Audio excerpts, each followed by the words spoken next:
For most people, our My Card only matters when we vote or travel on domestic flight.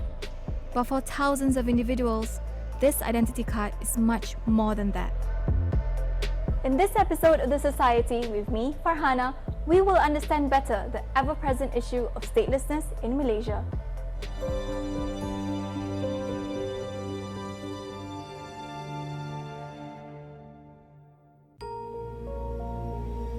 A stateless person is someone who is not considered as a national by any state under the operation of its law. This would mean that a stateless person does not have a nationality of any country and are not entitled to what we normal citizens take for granted. The ability to work, to send our kids to school, or even to go for checkups at government hospitals. And the effects are even severe for children. Now, Malaysia practices universal birth registration, whereby every child born in Malaysia are entitled to register for a birth certificate. But this doesn't guarantee them citizenship. This guarantees them citizenship, our blue identity card or My Card that all Malaysian citizens aged 12 years or above are eligible to apply for. Apart from My Card, National Registration Department also issue non-citizens identity card.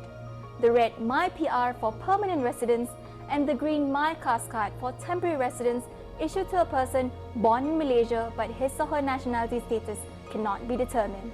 Now that we are clear with the form of identification Malaysia offers, how can someone born into this country actually become stateless?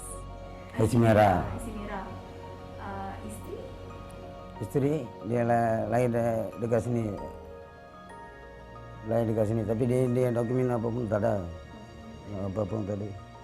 Masa dia kita kahwin pun macam itu aja kosong terusan. Sekarang masalah kita ni anak.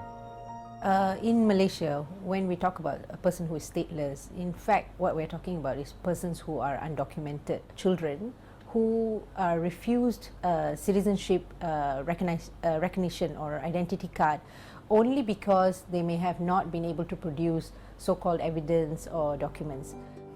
Jadi anak-anak semua tak ada dokumen? Ada seorang lagi. Ini orang ada lahir dekat sini. Dia surat beranak ada. Semua ada. Itu kita nak pergi Syalam, mau pergi interview. Dia semua dia kasih luruskan. Lalu dia ada hantar satu surat. Dia benda ada tulis apa? Dia mau cek dengan DNA. Masa DNA angkat, kita punya gaji baru 1.8. Kalau kita mau tes dengan DNA, dia baru dia gaji 1.500. Apa yang kita kena makan, apa yang kita kena bayar ke rumah punya sewa. Pergi daftar dengan IC, dia kata lewat. Lewat memang lewat. Masa apa kita kena takut mah. Mau pergi cepat-cepat, mau pergi daftar pun dia mau cakap, ini masalah lah, itu masalah lah. Dia mau jumpa ketua lah. Mana mau pergi jumpa? With the only one in a family holding a permanent residence card, Yusuf struggles to financially support his family and fears for the safety of his children. Tak ada, mana apa pun tak ada. Macam mana mau pergi sekolah? Surat beranak tak ada, apa pun tak ada. Macam mana mau pergi sekolah? Apa ada bukti? Tak ada bukti mah. Kalau dia bagi surat, dia bagi IC, kita memang dia boleh pergi IC. Dia pun boleh pergi kerja. Apa pun tak boleh. Balik mau pergi klinik pun 100 mau. Apa mau buat?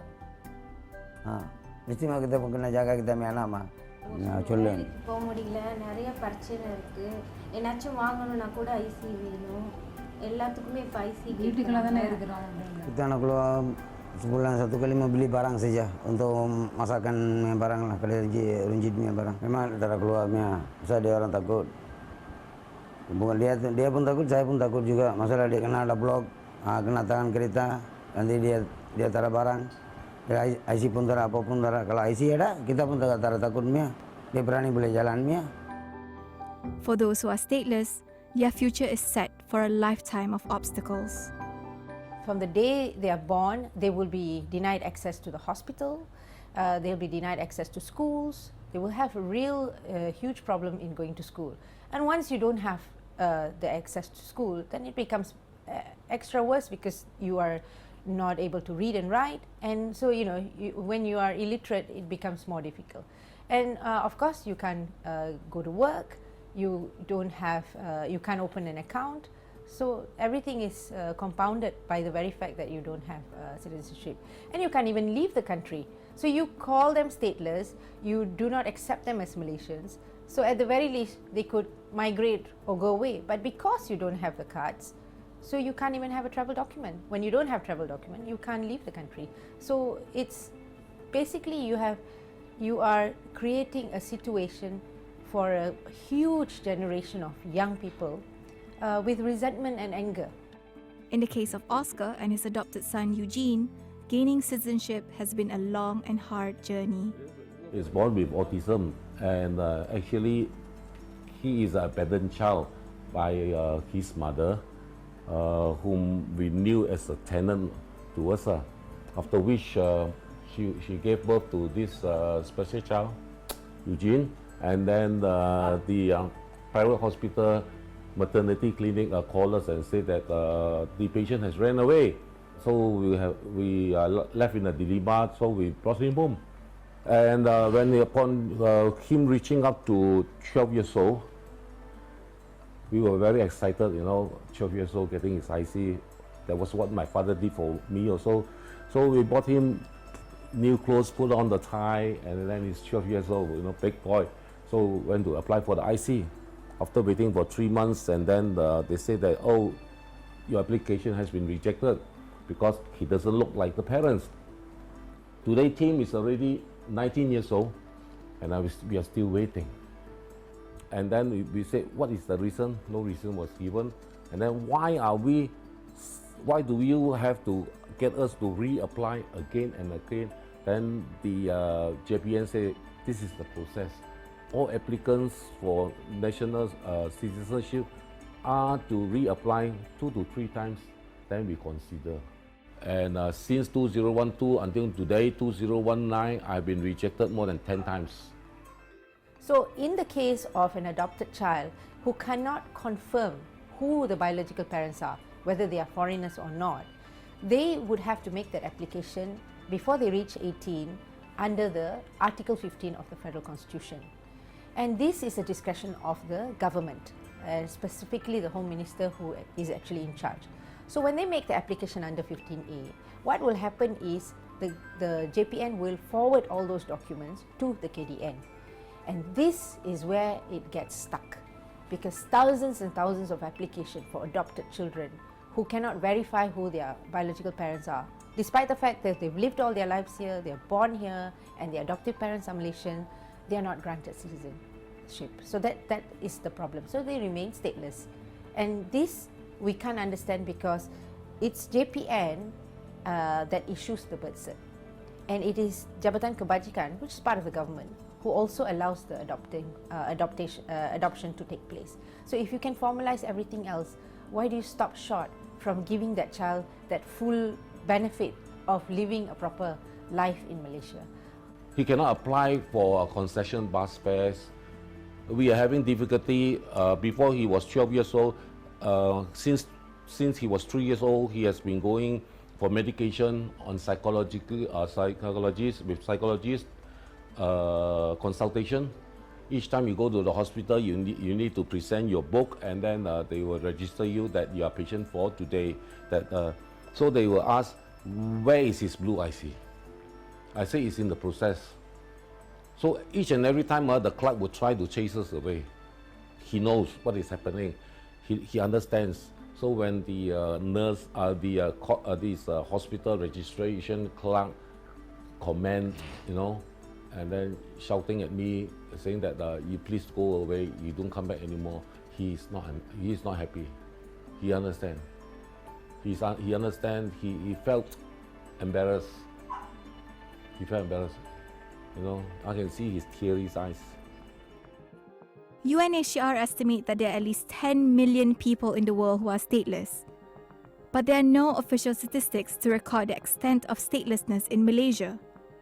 In West Malaysia alone, more than 12,700 cases of statelessness are registered with the Development of Human Resources Malaysia, an NGO aimed at reducing statelessness in Malaysia. At a community-based paralegal because we wanted to build the trust and a sustainable system where someone within the community is aware how to address this issue. We've got a psychological unit. We have 2 counselors within this organization. When we started hearing during our psychological sessions with these stateless children that people have called them anak haram just because they don't have documents. So this is one of the strategies that we had to ensure that teachers are equipped with this information, that children are not the ones to be blamed, or in certain cases not parents to be blamed as well, because the law could be at trouble, which is causing statelessness. So the question still remains, how do we resolve the issue of statelessness in Malaysia?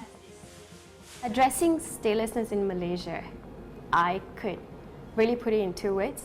It's political will. You know, it's just a political will. In 2018, the Pakatan Harapan government had promised to reduce bureaucratic red tape involved in registering children and even address citizenship issues among the Malaysian Indian community. Citizenship was announced to be granted to Indians with permanent residence, and stateless children can finally be enrolled in government schools. But according to Ms. Latifa, there's really no need for grandiose announcements when the federal constitution itself is crafted to deal with issues regarding statelessness.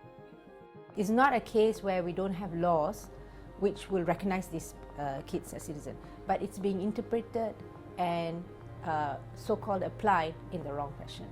That's what's happening actually. What we are saying is this: apart from that section, Article 15, this child should actually be saved under the clause under Article 14. So then that's where the stateless clause, which we call it the stateless clause, comes in, which is the section 1E. Now in that clause, it says a person born in this country who is not a citizen of any other country will therefore be deemed a citizen. So no reference to the parents. All it says is, if you're born in this country and you're not a citizen of any other country. So all clauses under the citizenship clause on part 3 of the Constitution actually covered every possibility. It's whether the officers and the ministers wants to use it is what we are dealing with. Don't always have this attitude, they all want to be Malaysian citizens and we are going to be overwhelmed by that. That's not the case, because you are still stuck with the syarat. One day I will return to the Creator, and who's going to apply for him? Who is going to follow up? He's stateless. He's not hand giving them monthly money. We never receive monies for him. We didn't even apply. We don't need the money. We need his status. Kalau dapat dia IC, saya mati pun saya tak ada kisah punya. Dia ada bukti mah. Sekarang saya sudah meninggal. Dia apa ada bukti? Tak ada bukti mah. The issue of statelessness has been around for centuries, and it's high time for government to take action. Malaysia must move beyond discretionary citizenship approvals and subsequently implement the safeguards already built into the federal constitution in dealing with citizenship issues. With political will, resolving statelessness issues can be as easy as a stroke of a pen. This is me, Farhana. See you next time.